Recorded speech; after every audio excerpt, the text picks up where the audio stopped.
Hello and welcome everyone. Thank you for joining us today for our webinar where we're interviewing a young, rapidly growing firm, Rapsey Griffiths. Rapsey Griffiths are based in Newcastle and we've been working with them since their inception. I'll keep the introduction brief because we want to share the story together today. Now, as an insolvency firm, you would think that digital marketing is something that might not be readily applicable to someone that is in such a traditional marketplace. But today, you're going to learn how they're not just achieving growth, but they're building an incredibly strong and high quality reputation in their marketplace, not just locally, but nationally, due to the fact that there are no boundaries when you're using digital marketing. So we'll just say hello to each of you now, and I'll stop sharing my screen so that everyone can fill up their screens with the webcams. So we're joined today by both Mitch Griffiths and Chad Rapsey, who are the founding partners at Rapsey Griffiths. Hi, Mitch. Hi, Chad. G'day. And hey, also Olivia, office manager. Thanks for joining us today, Olivia, as well. Yeah, hello. Now, a quick tip as you watch this, everyone. In the top right-hand corner, there's a button that either says Speaker View or Gallery View. If you're seeing the button with Speaker View on it, that means you're in Gallery View, which is like the Brady Bunch view, I call it. All the webcams spread nicely around the screen, or you can switch to Speaker View as well. Highly recommend to get the best experience today that you go into full screen view. All right, so into it. Now, guys, when exactly did you start? How many years into it are you at Rapsey Griffiths? Yeah, we're about 3.5 years into having our own firm. We were at a larger firm in their insolvency division prior, and decided that because we really service accountants, we're better than being independent. It's been a whirlwind 3.5 years. Right, so you were in a firm that was how large, was without naming the previous firm, how large were they? Yeah, they're around probably 100 staff. 100 staff. So they were multidisciplinary, and sometimes you felt that maybe there might have been some issues with them also doing business services? In the insolvency industry, independence is key. So yeah, we felt that it was better to get out on our own and do our thing. So how did you get started? What's the story? Interesting story. We actually left the previous firm, and week one was in Chad's lounge room, operating Chad and I. It was fun times, but obviously challenging as well. After 2 weeks, we got some staff on, and we've been growing ever since. And how many people in the firm now? Yeah, there's 9 of us. 9 of you, okay.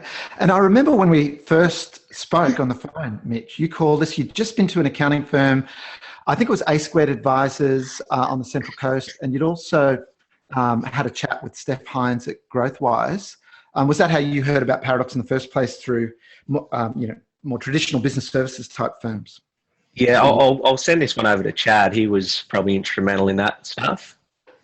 Yeah, so we when we kicked off, we looked around at who looked different, modern sort of accounting practices, and we spoke to a few colleagues like Steph Hines from Growthwise and Adele from A Squared, and the stuff that they were doing looked really good and different. So a common sort of theme, sort of discussing with them was practice. Paradox with MC. So I'd say probably within 3 months we sort of got onto UMC, and then when we started, we've been using you ever since. And to give everyone a bit of context as we go today, there's no point just learning for the theory. Today, we'll be telling you how you can actually tap into some of our support services as we go. So the context there is with Growthwise, so that's Steph Hines from Growthwise, and also Adele Wardley from A Squared Advisors. They both went through our Modern Marketing Academy, which is our online structured 10-module process for building a marketing machine for an accounting firm. And Steph has also been an avid attendee at our master classes, which are our live workshops. Interestingly, I don't think we've done any done-for-you services for either Growthwise or A Squared, which is cool. So people can come to us and learn, and or they can have us actually do stuff. So how did you go in that first year? You were at a standing start. There were 2, maybe 3 of you in Chad's lounge room to start with. What sort of goals, and how did you go in that first year? In relation to probably the marketing stuff, we originally didn't really have much idea as to what to do, who our market was, and that sort of stuff. Paradox provided a bit of clarity as to what we were looking at. In regards to growth, we're probably grown 50+% year on year in fees.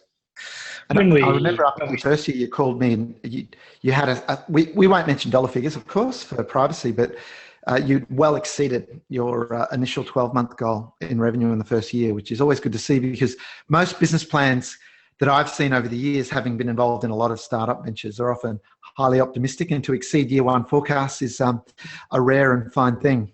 So I was stoked when that happened for you. So when you say you didn't know much about marketing, what's the difference now between what you thought marketing was as an accounting or professional services firm 3.5 years ago and now? What's different in your mind? Probably one of the biggest things we did was the master class and the academy. So we were doing things, but we sort of didn't really have a common strategy or a goal. And doing the academy gave us the skills to understand that better. One of the major things we found our niche. We only market to chartered or accountants, so CPAs and CA accountants, and that's our market. So all our efforts and what we do is focused to that demographic. So then doing the academy, we understood how you built a marketing machine within our firm that rolls out all the marketing efforts that we do. So. Okay. So it took a little bit of the mystery out of it. That you used that phrase there, marketing machine, Chad, that I mentioned earlier too. And the reason for everyone listening to us today that we came up with that metaphor of a marketing machine is I really disliked the creative mystique that a lot of agencies traditionally put around marketing, as it's some sort of creative pursuit. But as far as we're concerned, it's strategic, it's pragmatic, there's a structure, and virtually everything you do, not everything, but most things you do in marketing these days are measurable, aren't they? So I'll just share with the guys, I had a look this morning, quite literally this morning. You'd think I would have done that last week, but I'll just share my screen with everyone, and I'll just give you a look at Rapsey Griffiths' website traffic in recent months. Now, some simple concepts for everyone around digital marketing. There's the measurable things around marketing, presence, traffic to websites, conversion of your website into growing your list. And then there's things that you can measure around nurturing your email list and social network. But here we're looking at the trend for the website traffic over recent months. And to explain the jargon for everyone, visits from organic trend, that's just geek speak for free traffic. So it's not paid traffic. People haven't clicked on any advertising like in Facebook or wherever, and nor have they just typed the address straight in or come off a link, say off another web page or an email signature. So guys, share with everyone, what have we been doing together on that side of things with your website traffic? Well, it's probably that trend's actually really encouraging for us, because we only probably just started using Paradox for our SEO as one of the extra elements. We were using other organisations and talking to Paradox on other elements of the marketing matrix and machine that we have. But the SEO stuff, I think you guys have been doing it for maybe six months now, and we've seen some really good improvement in our traffic, getting the right keywords and strategy in place, and also now putting in the automation on conversion and leads and converting that traffic into actual work for us. Okay, cool. Just a couple of things. Now, by the way, everyone listening, you can ask questions today. And when I look up in that direction. I'm looking at my other monitor at the Q&A panel that we've got. So feel free to ask questions as we go, because we are going to have a good 20-minute or so question and answer session at the end. So some of the things I'd like you to write down as we're going so far is SEO, for search engine optimization. That's one of the biggest return on investment areas you can spend in marketing if your website actually converts. So on that, I'd like you to write down CRO. So that's conversion rate optimization, which is completely different to search engine optimization, which gets traffic to your website. But if your website isn't converting, visitors, people coming to your website, are not downloading, well, we call them lead magnets, but information of value. They might be checklists or ebooks or other tools that they can download that they then end up on your list. You can measure all of that conversion. And CRO, or sometimes they call it CRO, is a specialty area. And with Paradox, the role that we play in supporting you in your marketing, whether you've got someone in-house that helps out with marketing, as Olivia does, and we'll be talking with Olivia about that in detail today, or whether you don't, you can come to us, and then if we don't do it, we've got a network of Paradox preferred partners. So specialist SEO people and specialist CRO people. And it never ceases to amaze me. The firms spend $5,000, $10,000, $15,000 and more, we see, before they've come to us on their website. And they're not clear on the metrics on or conversion. And that's like having a very expensive bucket that looks good but leaks. So I remember, Chad, when you were at the masterclass that we ran, the 2-day workshop on marketing automation, where we ran through a whole session on CRO, the conversion rate optimization, that you went, I could see the light bulbs going off in your mind, and you've been quite focused on that since. Yeah, it's been one of our focuses now, obviously, because we're getting some great traffic on our site.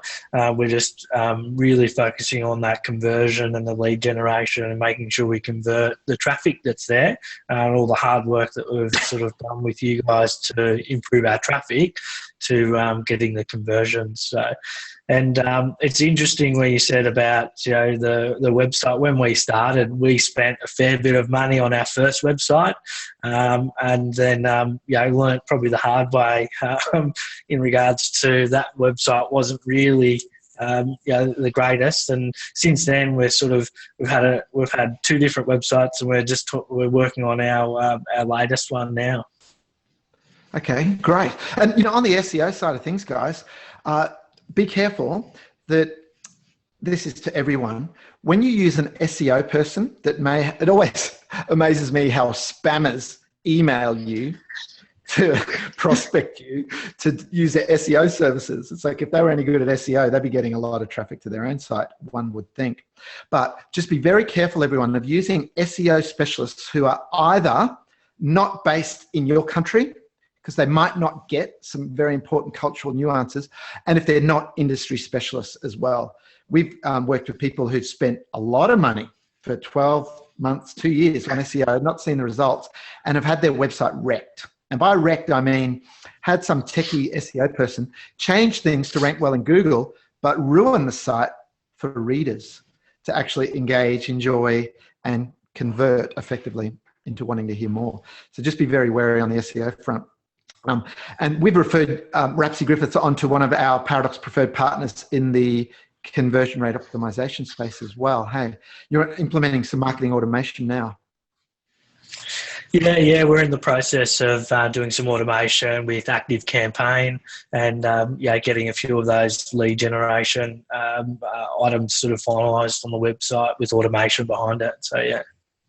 So, Chad, could you just, for those who are new to the concept of marketing automation, what does that look like? What are some of the things that you're going to automate and communicate, just in everyday terms? So pretty much when someone comes to our site, either that we generate a lead or a contact with a person, so they either subscribe to our website, download an ebook, or look at one of our videos, those sorts of things. Then there would be a series of follow-up emails and other marketing information that we would automatically have in our system that would go to them to nurture them and educate them about what we do and how we go about the things that we do. So when we're ready to have a chat, a phone call, they're well informed of what we do, how we do things, and we can increase our probability of converting them into a client. So when you first started learning from us, your website looked good, but it would fall into the category that I'd call marketing for pretty pictures. It's for branding and presence, but wasn't really working hard for you as a business tool, was it? Because it just wasn't, didn't have high enough traffic and wasn't converting the traffic. So now you've got some things in place to convert and engage. Now, content-driven marketing, most people would know what content-driven marketing is these days, you would think, in terms of blogging, social media, proper email newsletters, not using, Outlook and the like to send emails, but proper platforms, even though we've been doing that now for about 7 years. But just to share with everyone, what's some of the tools that you've been using to help some of the content pieces that are helping in your marketing? So we get assistance from you guys in regards to drafting our niche and specialised blogs. So we leverage the internal resources here to come up with some draft content that goes over to you guys to help in regards to our blogging. And then once as the blogs have been finessed and improved from the marketing side or from you guys, you assist with all the social media. Promotion of all those blogs. You've helped us with the newsletter. We need to use MailChimp at the moment, to send out the e-newsletters that we do, and also now that we're doing video scripts with you guys as well, which have been really popular with a lot of our referrers and clients. Awesome. We'll talk about the videos in a moment, because video is a very now thing to be doing. And there's good and bad ways to do it. But let's just talk for a moment about the blogging. Internally, how do you resource the blogging between the team? In that, to explain to everyone, we've got 2 levels of our article service for blogging at Paradox. One is the standard service, which is the fastest and efficient and easiest for you to use, where you pick an article off the shelf of a pre-written library of articles. Or you can do custom articles. And with Rapsey Griffiths being a slightly different flavour of firm to the usual business advisory, business services, accounting firms we work with, you guys are doing the custom articles where you're writing a draft. So what are some tips that you could share around how you organise yourselves and get the rough drafts written that you then send through to us? Yeah, I suppose in the past for me, I've hated writing newsletters. You've got a huge list of topics you've got to get across, and you end up up all night saying, I've got to put something out tomorrow. So what we've done, we share it between our staff. Chad and I will find a topic that's appropriate and we want covered. The staff will go away, do the research. Chad and I will then check that to make sure it's factual.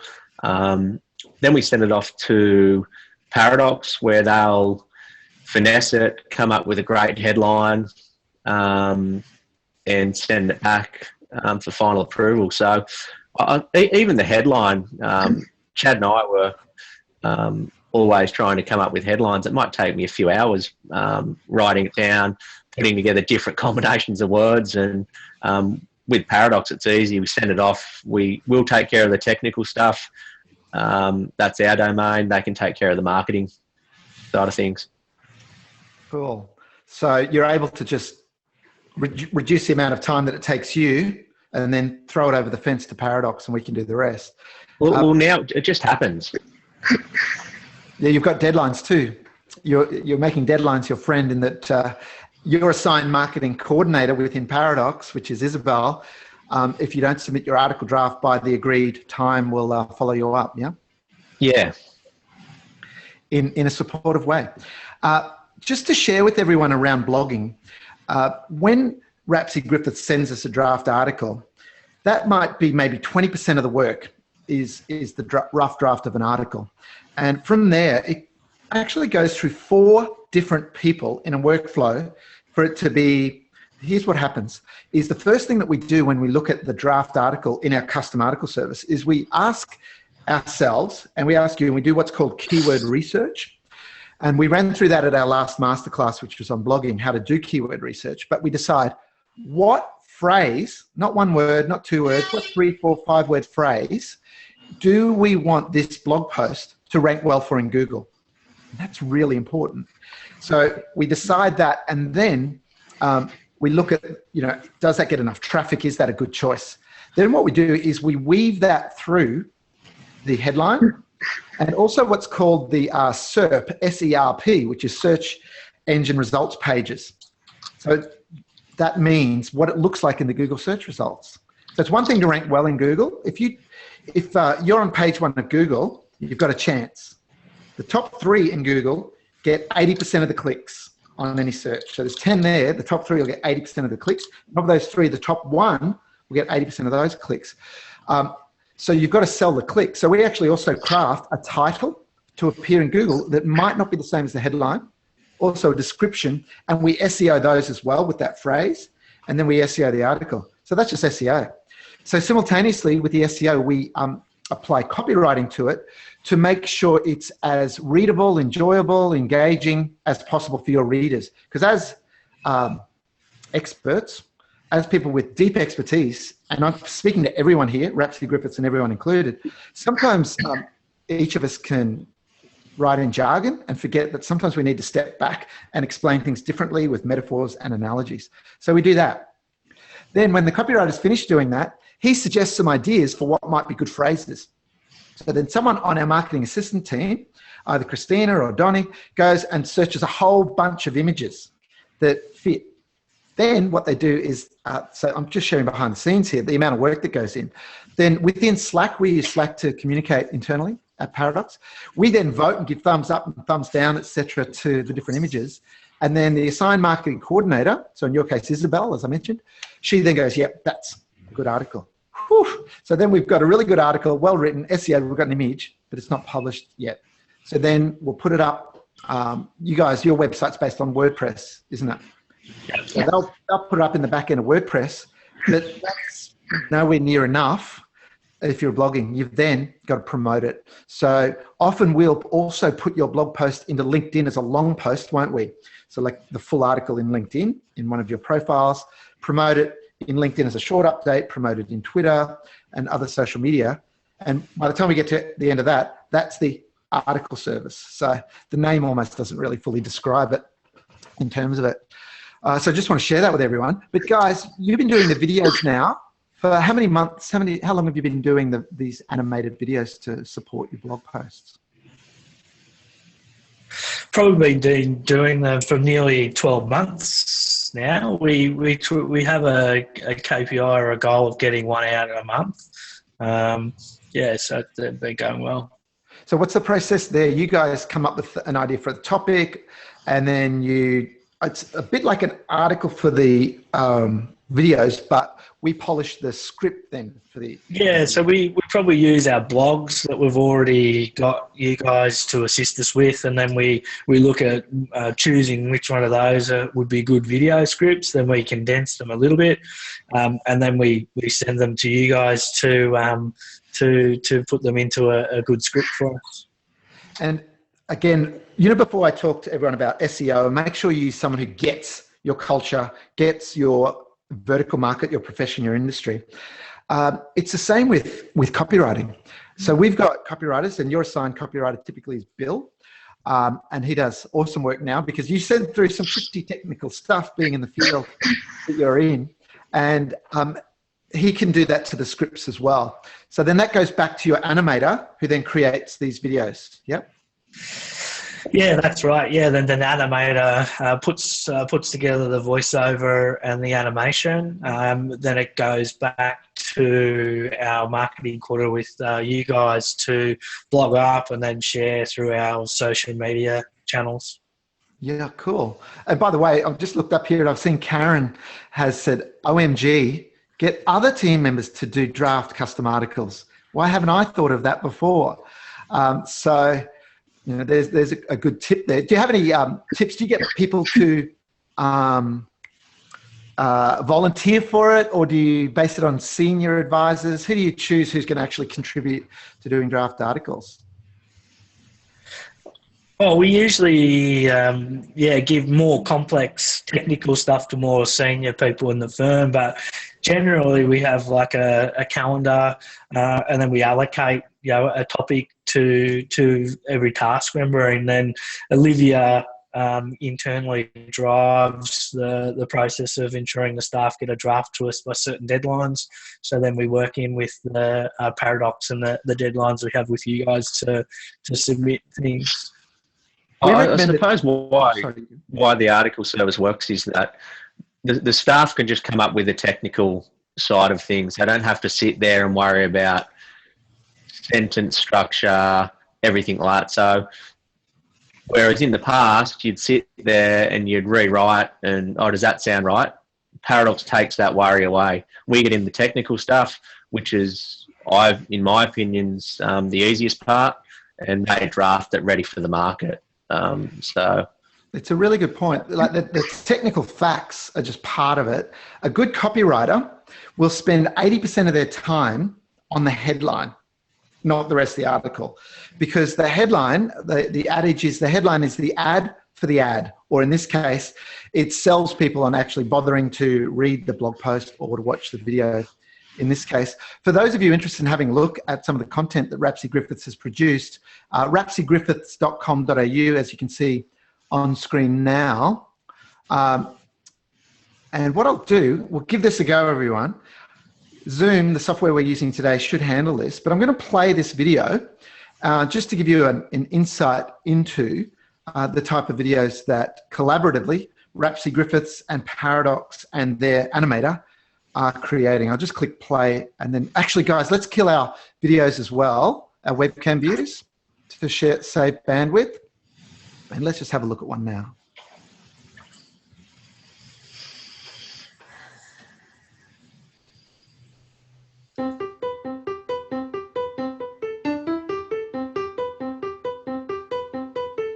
At Rapsey Griffiths, we understand the strong relationship you have with your clients.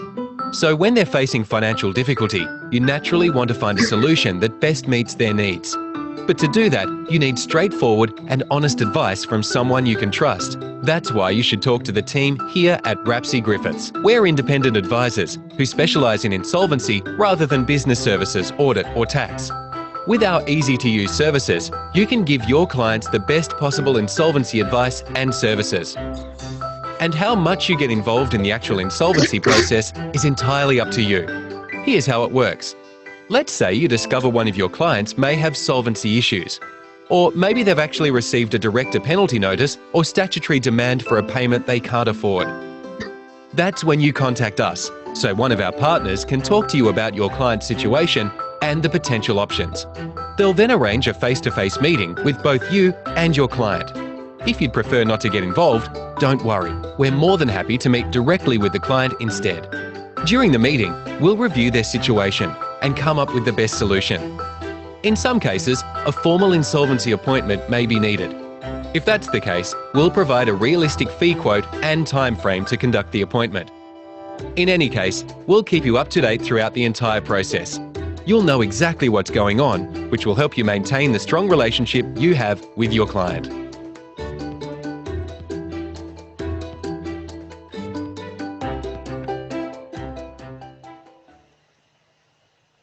Okay, so I was looking on another computer here. I think that seemed to work pretty well, depending on the speed. Depending on the speed of your internet, everyone. Some of the animations might have been a bit not as fast as what you'd see them hands-on. So, guys, what sort of reaction have you had since you've been doing the videos as opposed to the standard blogs? Yeah, it's been really good. We got great feedback for our original blog post and that sort of stuff, but the video feedback's been really good. We've had accountants say that they're actually, if they've got a client with issues, they'll bring them in and just say, let's watch this video together. So I think it's a useful tool. Feedback's good. And you guys are really embracing one of the principles we've taught from day one, which is forget about marketing in terms of what you think it means or has meant to you historically, and replace that with educate. serve, support, help with your content. And essentially, all of your content is highly educational. You've even got this inside insolvency part on your site there that it's got a lot of really good information for people about the different areas. So it's almost like you're providing like courses and in-depth information to people about insolvency, bankruptcy.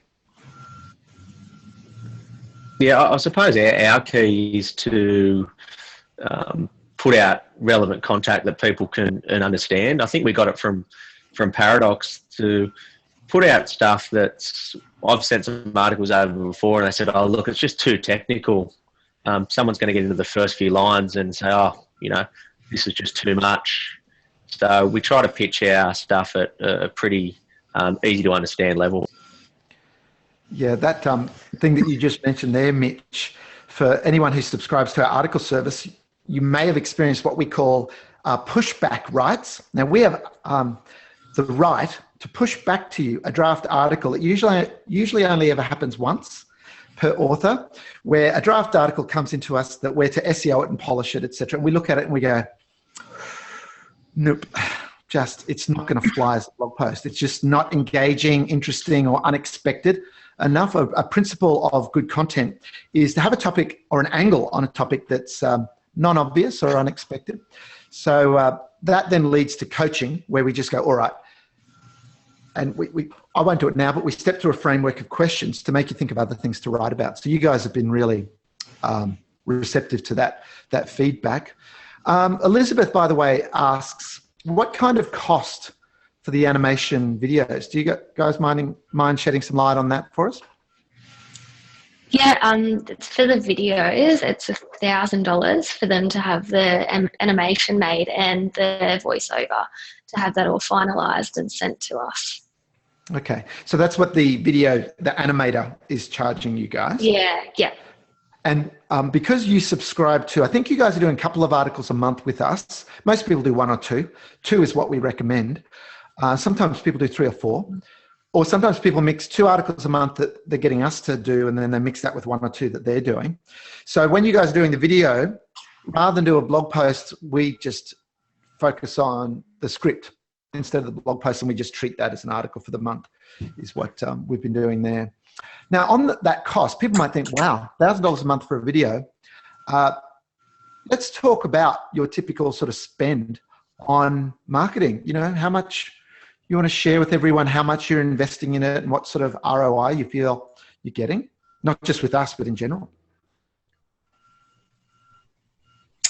Well, we'd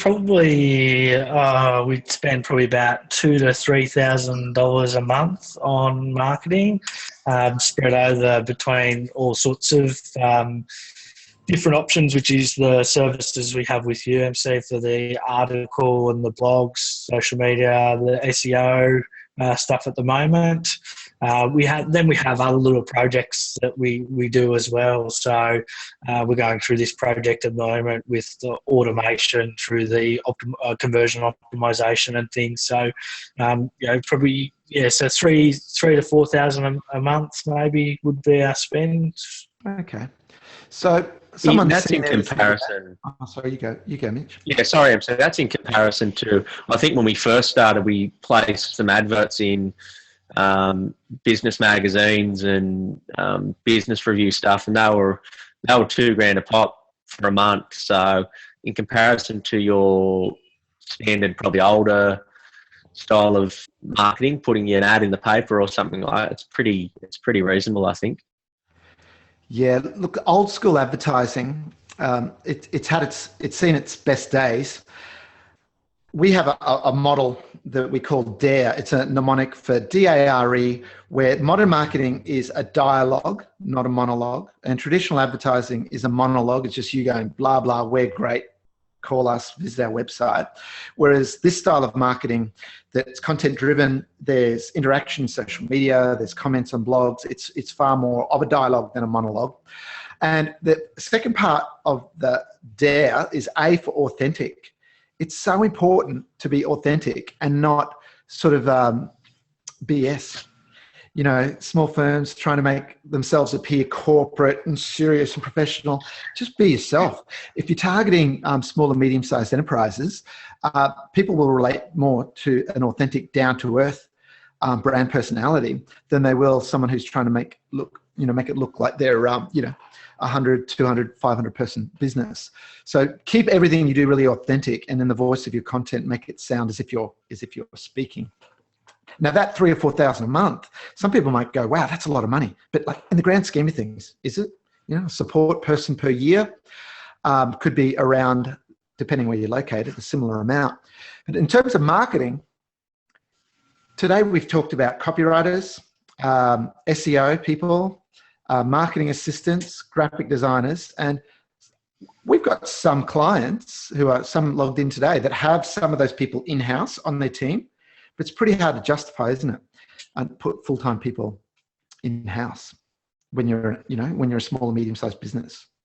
Yeah, that was our major challenge as well. We came from a large firm with a lot of resources around marketing and that sort of stuff. And using Paradox, you've got everything at your fingertips, really. And now our relationship is such that they know what we do, they know our firm. So it's getting easier and easier as we go on. So you can effectively, with us, you do have a marketing team. You just have a slice of our marketing team. You've got a marketing coordinator. You've got copywriters, SEO designers, and strategists as well. Like you guys use our sounding board and the member focus sessions and marketing mentor consultations. You've had a number of those, haven't you, where we have just a one-on-one. You've got some challenge or campaign or objective, and you just reach out for help, and we guide you one-on-one as well. Yeah, originally when we started, I think we were doing them monthly or even fortnightly, because we just needed that assistance and hand-holding to get us through that.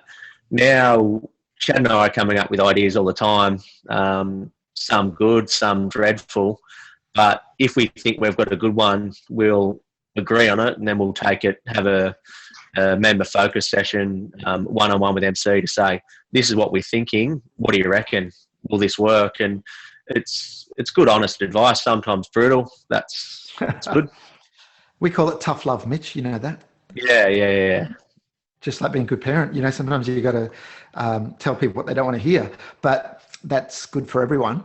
There's a couple of questions if I just look to the other monitor. In terms of Corinne has asked, how many articles do you think is appropriate per month?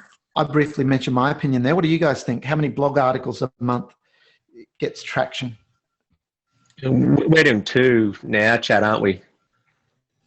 Yeah, we're doing 2. I think 2 is a good number, to fit in with our firm and the resources we've got and the leverage and things. So yeah, I think 2 is good. But we've been doing it for nearly 3 years now, so we've got miles and miles of content on our website as well. So which is great. I think we may have started with 4 at one stage, and it just got too much for us. Even for you to even just do your own drafts, yeah. So yeah, I think 2 is a really good number. It's just right. And one of the reasons I think that is 1 a month is you're looking to position yourself as an authority in your niche to your target audience or audiences. And if you're doing 1 article a month, they might not even see every article every month. So, in 6 months' time, they may have seen 3 or 4 articles, perhaps, of yours. It's not really a lot, is it, to shape people's thinking? Whereas when you're doing 2 a month, 6 months later, there's a dozen. They may well have seen half a dozen or 8 of those, and they're starting to really learn from you and follow you if you're doing good content. One other thing that there are plenty of people who logged in today who are not yet members of Paradox, and others who are. And I suppose it's like members of a gym. Some people pay money for the gym, and others pay money for the gym and actually go to the gym. And you guys have been going to the gym. It's like that line, out of Jerry Maguire, "Help me, help you," that I quote all the time. The people that use us the most grow the fastest. So if you are using our services, what I'd say is don't dabble. Don't kind of treat the academy as something that you log into once in a blue moon. Set up a cadence, a regular routine with your marketing. We have marketing. Don't use the word meeting. We use the word working sessions. Same hour, maybe 90 minutes, but an hour a week where you just work on your marketing. And you come up with ideas for events, for content, And you've just got to treat marketing seriously if you actually want to get a return from it. A couple of other questions. We might just roll into Q&A now. And Olivia, you can chime in as well. Yep. We're talking a little earlier about the fact that a small business just can't justify having all these marketing specialists. And in fact, we hear a lot of horror stories, even when sometimes people do hire maybe a marketing coordinator, marketing manager. And when it works out, it's awesome. But when it doesn't work out, not only is there the direct cost of it not working out, but the number of months of opportunity cost of it not working out. And it tends to be a bit sad. But in your role as office manager, so you're an all-rounder in the firm with a lot of responsibilities. How does our support just chime in with what you need to get done? Yeah, Isabel and the team at Paradox are very helpful when it comes to assisting me. So, for example, yesterday I had other urgent tasks that I had to do, but I also needed to share a post across our social media platforms. So I just emailed Isabel and with a brief email outlining what needed to be uploaded, and within the hour she had done that for me. So just small tasks, and even the questions I have, I can just send her an email and I get a quick response, which is really good. Glad to hear you're emailing her and not me then, if you're getting a quick response. That's And, you know, in marketing, there's just so many, stop laughing, guys. In marketing, there's just so many little techie things that you just don't want to waste your time with, that marketing specialists can do something in 15 minutes that might take someone else, you know, an hour or two fluffing about, going along a learning curve. You also perform a bit of a workflow role too internally, don't you? Like, you make sure that Mitch and Chad are keeping up with their deadlines as well, because often they might be knee deep in some pretty serious engagements as well.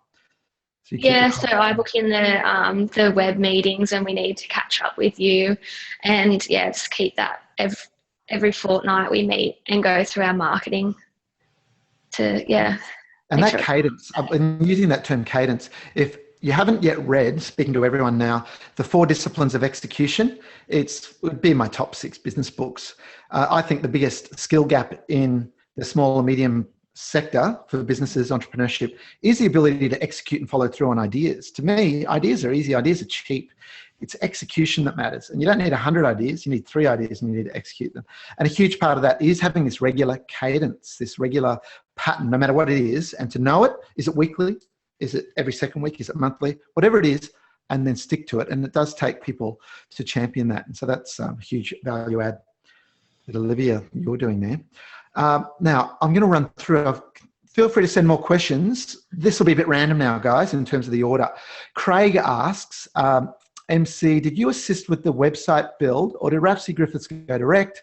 What process did they go through to get the site where it is now? So over to you guys to maybe comment on that. And I can also talk about, after that, typically how we help firms with websites. Yeah, I think the website was actually built, and correct me if I'm wrong, Chad, externally, but we use Paradox to Q&A throughout the build. So once it got to a stage, we'd send it on to Paradox to say, is this heading in the right direction? A lot of the add-ons, so our insolvency questionnaire, all the videos and the like we've had an assistance through Paradox. So we've just built it over the last probably year and a half, 2 years. Okay. So you used an independent WordPress developer who developed that site that you knew in Newcastle, and then we've added value around the strategy, the technology, around conversion and the content. Yeah, correct. And Chad's still working on that with that, the engagement stuff. Yeah, it's cool. Feel free to chime in at any point. Just to give Craig a general answer to, if someone came to us today and said, we need a website, the process that we'd step them through, the first thing we'd do is we say, look, what's your strategy? And usually people can't answer that question. The strategy is not to differentiate ourselves and stand out in the marketplace and get our name out there. That's the antithesis of strategy, which is why we teach it in the academy in module 1 called Your Radar. Most people describe the difference between understanding that stuff and not the before and after as a bit of a day and night contrast. But with the websites, once someone's clear on their strategy, who are they targeting, how do they want to be perceived, what's their message there, we'll refer them. At the moment, we've only got 2 website developers on the planet, one's in Australia, one's not, that we recommend for building websites. Now, I'll give you a recipe, everyone listening. You want to take some notes. If you want to have a mediocre, ordinary, looks the same as everyone else's website, use a website provider who specializes in websites for accountants. That's what you're guaranteed to get. The biggest market share providers, and I'm happy to, I won't name anyone, but you might guess who I'm talking about. The main providers of websites to accounting firms are terrible. They're shocking. There's maybe one exception, but that applies in every country that we deal with, and we've got firms in about 6 different countries. They're just cookie cutter crap sites, pardon the French. So what we recommend as a platform is WordPress. There are other platforms, some of the ones that are used by accounting industry specialist providers, by some of the big public listed companies. You can't even do proper SEO on them. You can't even have a different title for Google to list. I talked about SERP earlier, search engine results previews. You can't have a different title in Google to the heading of the article, which is dumb. So unsophisticated. So what we do is we refer you. Usually we give people a couple of options. So we'll say, look, here's 2 people who are both Paradox preferred partners, who are website designers and developers. But here's another trap with websites. Most website developers think they're also website designers. That's like a builder thinking they're an architect. Maybe you might get building designers who sometimes are good, but in general, they're 2 different disciplines. So we refer you to a website designer first and foremost, and in parallel with that, a website copywriter. And we've got 2 that we recommend on that front as well, because the content is your strategy, is your message, it's connecting with your audience. And that should have a big influence on the look and the design, shouldn't it, when you think it through? And what most providers to the accounting profession do is they'll give you some sort of template, some Word document with replace, insert firm name here with your name in here at XYZ and Associates. We pride ourselves on our dedication to excellence and professionalism. Forget all that rubbish. So have really good content written and in parallel. And the people that we refer you to, the copywriter that you pick and the web designer that you pick will collaborate. And we act as the hub. We all collaborate within Slack, and they're essentially part of our team, but they're arm's length. We recommend them on. All right, so another question here. Karen asked, what's the R and the E stand for in DARE? Okay, super quickly. I talked about DARE. R is for real time. Marketing now, and has been for the last 7 years, real time. If you've got an idea for something, you can publish a video or a blog post today for an idea that came to you in the shower this morning. Whereas in the past, there was always massive lead times of weeks and weeks of thinking about it, getting a layout done, looking at proofs. So real time basically means fast and now. And the E, Karen, in DARE, stands for every business is now a publisher. And I do a big piece on this, but I'll quickly summarize it. Marketing is publishing educational content, particularly if you're a service provider, professional services. And publishing, if you think about a newspaper or magazine or even a website, they would have different people do different things. They have a workflow. They have a calendar that they work to. So similarly, every business needs to adopt to the appropriate level those same disciplines. And when people sign up with the content and with the article service with us, we set them up with a content plan and be really clear who's the author of the initial drafts, who's the editor, who's the SEO, who's the designer, and so on. So that's what R&E stands for. Let's see. Corinne, hope I'm pronouncing that correctly, asks, do you do additional social posts as well? Great question. So in addition to the blog posts, are there other additional posts done out in other social media platforms? What are you guys, I know the answer, but what are you guys doing other than the blog posts in social media? Well, we use LinkedIn, Twitter. We're using Facebook, but I do personally. We have our own individual accounts and our business has accounts as well. But I do my own sharing and things of articles or content that I come across on top of what we do. That is with Paradox as well. So. Okay, so you're doing your own. That's really important too, because if someone's subscribing to, let's say, our social media update service, And we've got a brand new app that we haven't officially launched. We're just doing a soft launch in that some people are subscribed to it only because they found out about it through talking to us. But we have an app called Paradox Social that does the equivalent of Hootsuite, Meet Edgar, and Buffer all in the one app. And an important principle to write down, everyone, is with content, evergreen content. So evergreen content is content that doesn't date, or certainly doesn't date very quickly.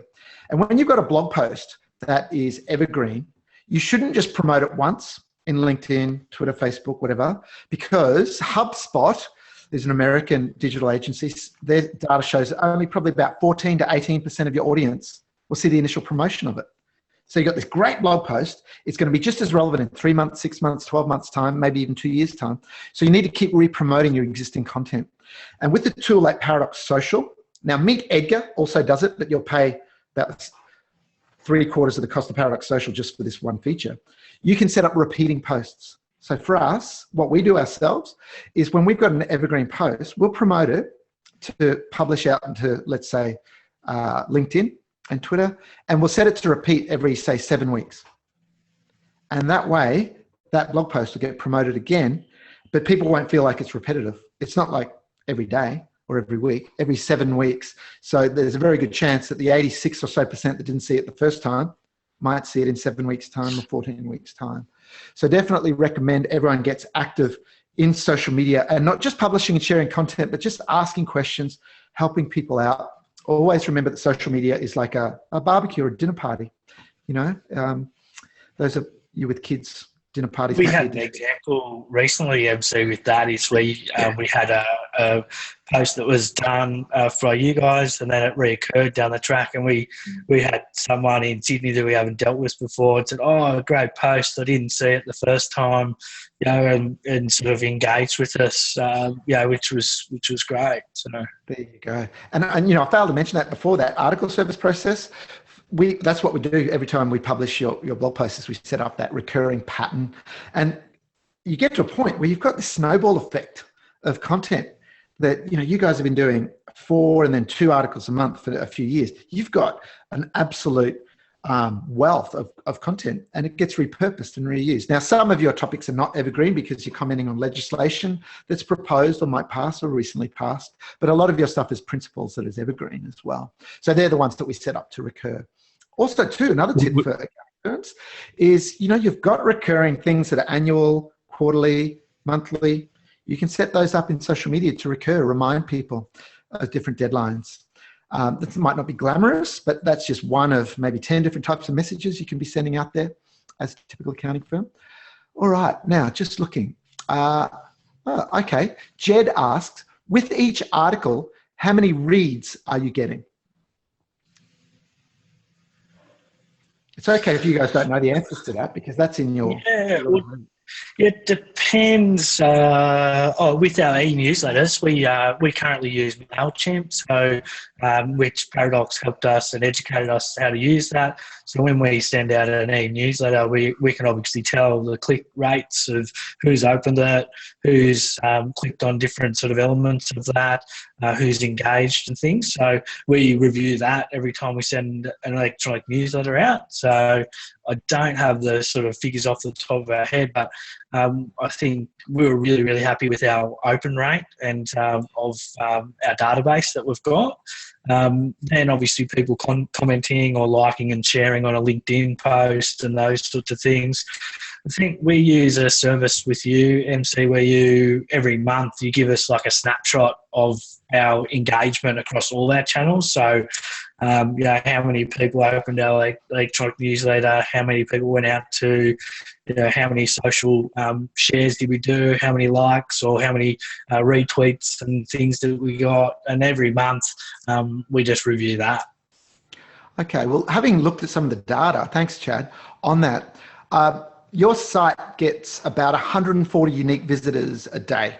So if that was a shop, if you had 140 people walking in the front door, depending on the type of shop you are, that might be a good thing. Now, with the blog posts, you can track individual traffic to blog posts, and that's available in your Google Analytics. And what Chad just mentioned is our marketing metrics dashboard, where on the one screen, we put your main website statistics, your email newsletter statistics, LinkedIn, Facebook, Twitter, YouTube, even Facebook ads, whatever it is you might be using, all on the one screen. So those metrics are readily available.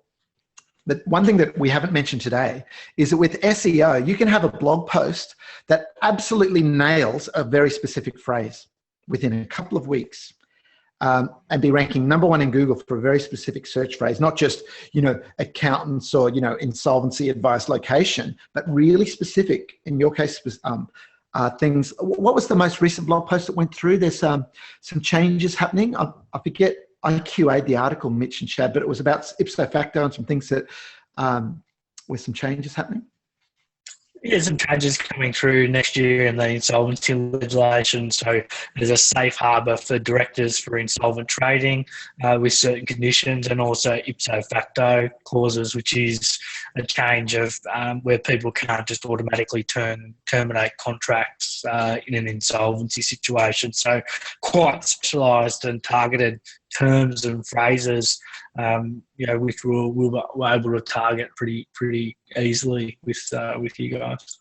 And when it's what's called a long tail phrase, meaning it's quite a specific one, but it still gets enough searches, the traffic you get when someone does a very specific search, they've got an issue, they want to know an answer to it, and then they find a good piece of content, and then they click through, and then they get to know you, and then they pick up the phone or email you. They're high quality, very targeted leads because of that specificity. I think for us, MC, one of the good ones was something specific, a director penalty notice. So if someone gets a director penalty notice or an accountant one comes across their desk, they'll Google that, and we're getting quite a lot of inquiries based on just that term. There you go. That's a good example. Thanks for sharing, Mitch. Now, I'm looking at the questions. We've got enough questions to go for 5 minutes over time. So, Rapsey Griffiths team, are you okay to go for another 8 minutes? Because I want to get to some questions. On the SEO thing too, when you're using our SEO implementation services, Rapsey Griffiths is, you can have dozens of phrases that we optimize different pages and different blog posts for over time as well. You don't just have to have 1 or 2 phrases. Like for us, if you search marketing for accountants for Paradox, you'll find us #1 in most countries that we care about. But we've got other phrases that we target, like how to become a zero goal partner. We rank really well in that, and that didn't happen by accident. So you can see how there's a real specificity and a science and a pragmatism about this style of marketing. Now, Arthur asks, what CRM are you using for client contact and marketing automation, and why that one? And you've sought advice, guys, from us before you were even using a CRM. So maybe share how you started using a certain one and then now you're moving on to another one, and why. Well, our business is all electronic and in the cloud. So we spoke to you when we were originally setting up. We used an online app of a CRM called Capsule, which was really good at the start because it's quite basic. Did everything that we needed to do at that time of where we were in our growth of our firm. We're now in the process of transitioning to another CRM, which is a bit more sophisticated with the automation and other elements, which is Active Campaign. And we also did consult with you in regards to Infusionsoft, which was another potential option that we were looking at, which was even more sophisticated. And we'll probably revisit that, as we continue to grow as well. So to recap, you started with Capsule CRM, which was a nice simple one. And that enabled you to really be quite organized also with your offline or traditional marketing, that where you were actually having a regular cadence of, you called them, I think, were they coffee catch-ups, where you made sure that you actually met face-to-face with practitioners on a regular basis too? Yeah, we Paradox helped us implement a bit of accountability around touching base with our clients. So I think at one stage, Chad and I had to have 2 touch points a week or coffee meetings, and that's our face-to-face stuff. After that, we'd come back and we put it into the CRM, and it helps us keep track as to are we both keeping up our end of the bargain. And I'm glad Arthur asked that question, because one of my little soapboxes I get on occasionally is the irony that most practice management systems don't do a very good job of helping people manage a practice, in that they're normally time and billing, workflow, and don't get me wrong, that's important. But the last time I looked, the business that everyone here is in relationships, and it's about managing relationships. So, sure, your accounting practice management, but your CRM, crucial. So when people ask us what CRM system should they use, the answer is always, it depends on what you're already using in your app ecosystem. So sometimes we recommend Infusionsoft if a firm's ready for it. Sometimes we'll recommend simpler ones. By the way, if you're looking into Infusionsoft, and I know Matt, who's in the webinar today, just got back from the States around Matt Sharwood from Advise in Bathurst. They're implementing Infusionsoft with our guidance. But big tip, if you're looking into Infusionsoft, don't just go to the website and get a demo from over the web from the people in America. We've got people in Australia who are Paradox preferred partners who understand the accounting vertical and can explain it to you in the context of the business that you're in. But Infusionsoft, we love it. But there's a lot of apps in that space. For example, a company called Lead Pages just acquired a company called Drip. So Drip's pretty cool marketing automation, but it does about this much compared to what Infusionsoft does.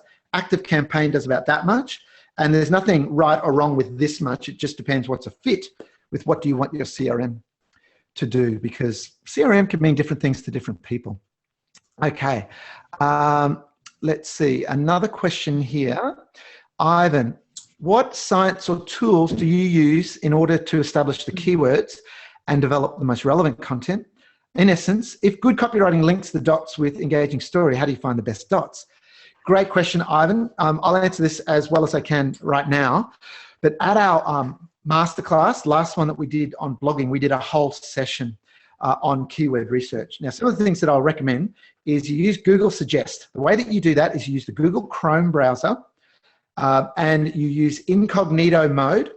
I won't give it the code name for what other people call that mode, but you go to the file menu and you go new incognito window. Then you go to Google for your country. So if you're in Australia, google.com.au. Then in the search box, you start typing a word that you think people might search on.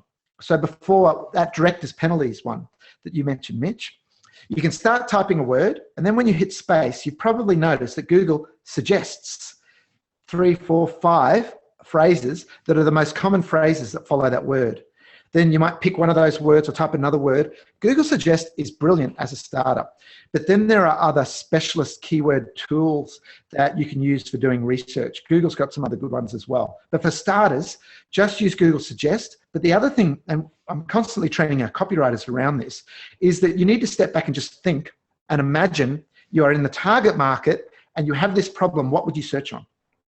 So you just got to think, what would people search on to find an answer to that, or if they were looking for that service or that piece of technology, whatever it might be. And then use Google Suggest. And then there's other tools that will show you, for example, Google Keyword Planner, which is free. It's a bit more techy to use, but it's not that hard.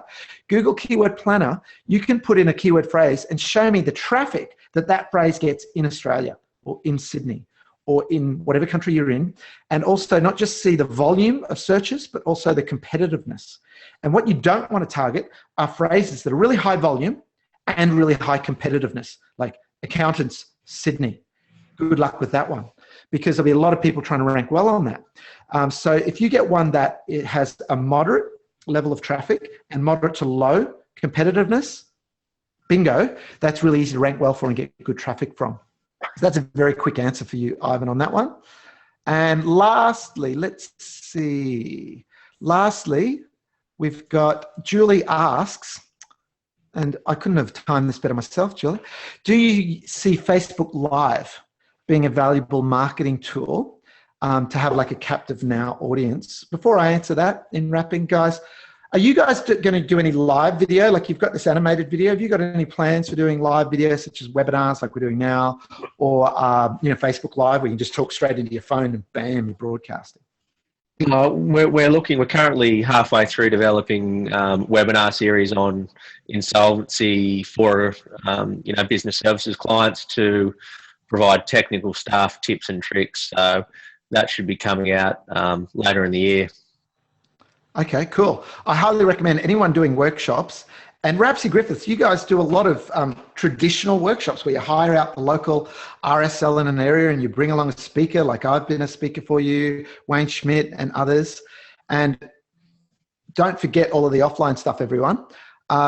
it's really important to do traditional events. But to answer your question, Julie, and to wrap up everyone, Facebook Live is worth experimenting with and using if you actually have an audience in Facebook where you've got a Facebook page that you're driving traffic to it. It won't happen by accident. The best way to drive traffic to your Facebook pages is by emailing your list about it and letting them know when you're going live with a Facebook Live video, and also boosting posts. So that's in Facebook where you can click Boost Post. You can pay $20 US or something like that to boost a post over the next week or longer, and you'll get a lot more traffic through.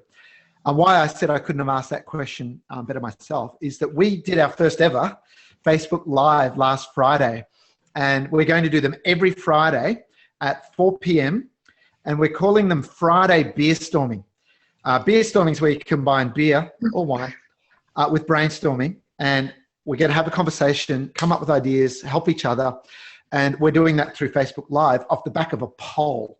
So if you search for Practice Paradox in Facebook, make sure you like our page, because then you get notified of new posts and when we're going live with that. And we're going to do a poll every week. Last week we asked people, which value-add service would you most like to provide more of? And we asked people to vote on their top 3. We had hundreds of votes. Number 1 was business planning. Number 2 was cash flow planning. Number 3 was self-managed super funds, but there were others. And there was some irony in that, because that business planning, that's hard to market, hard to sell, hard to scale. So we're going to talk about that some more this Friday. And this week's poll is, what do you find hardest about providing more value-add services to your clients? Is it the marketing? Is it the selling? Is it the delivering? Is it the packaging? Is it the pricing? And that will be really, really interesting to see the poll results on that on a rolling basis. So, Julie, I would say the answer to your question is it depends. If you're committed to Facebook and you're going to stick at it consistently. And James asked, do we help financial planning firms? Yes, we do. Thank you so much, guys, for setting aside your time so generously. I know you've got some pretty heavy-duty engagements happening at the moment, which you tend to do. Yeah, flat out. So I really appreciate you taking a chunk out of your time. So thank you, Olivia, Mitch, and Chad. And thanks, everyone, for joining us today. If you want to get in touch with Rapsey Griffiths, when the need arises, when you've got some clients that might need some advice around insolvency on any sort of timeline, Rapsey Griffiths, just go to their contact us page and get in touch. If you want to talk to us about how we can help you do proper, pragmatic digital marketing for your accounting, financial planning, bookkeeping, or any sort of professional services business, just email us at grow@practiceparadox.com.au. So that's just grow@practiceparadox.com.au, and we can step you through our marketing gap analysis process, which is complimentary consultation that we'll do with you to just identify which things might make sense for you to do yourself and which might make sense to outsource to someone such as Paradox. So have a terrific rest of your Wednesday, everyone, or for those in America, Tuesday evening, and we'll see you next time. Bye for now. Thanks. Bye. Thanks, guys.